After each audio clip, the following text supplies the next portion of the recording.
ભરૂચની ભોલામાં રંગકૃપા સોસાયટીમાં રૂપિયા 6,000ના ભાડે રહેતા ભાવનગરના પરિવારના 7 વર્ષ પહેલાના ત્રિવેદી હત્યા અને આત્મહત્યા પ્રયાસે લોકોને હચમચાવી દીધા હતા.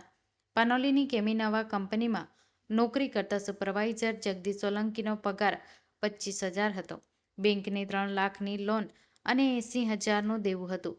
મહિને 13,000નો હપ્તો અને 6,000નું ભાડું ભરપાઈ નહીં કરી શકતા જગદીશ જલ્લાદ બન્યો હતો.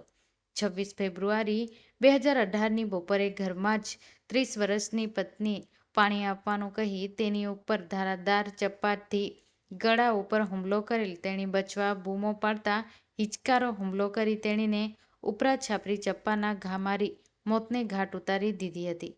ત્યારબાદ વહાલ સોયા 2.5 વર્ષના દીકરા વેદાંતને પહેલા મનભરી કિસ કરી તેના પણ ગળા ઉપર ચપ્પાની તીક્ષ્ણ ઘા કરી મારી નાખેલ. ઝઘડિયામાં રહેલી ઢીંગલી સમાન 7 માસની વહાલી દીકરીને પણ મનભરી કિસ કરી રડી રડીને તેના ગળે પણ ચપ્પુથી તીક્ષ્ણ ઘા કરી મારી રહેસી નાખી હતી.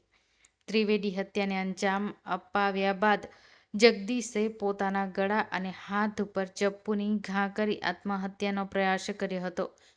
ભરૂચના પ્રિન્સિપાલ ડિસ્ટ્રિક્ટ જજ આર.કે. દેસાઈના કોર્ટમાં આ કેસ ચાલી ગયો હતો. જિલ્લા સરકારી વહીવટી પી.બી. પંડ્યાએ તમામ પુરાવા દલીલો રજૂ કરી આ જઘન્ય અને રેરેસ્ટ ઓફ ધી રેર કેસમાં આરોપીને ફાંસીની સજાની માંગ કરી હતી. પત્ની અને 2 માસૂમ બાળકની હત્યારા જગદીશે પણ કોર્ટ સમક્ષ પોતાને ફાંસી આપવાનું કહ્યું હતું.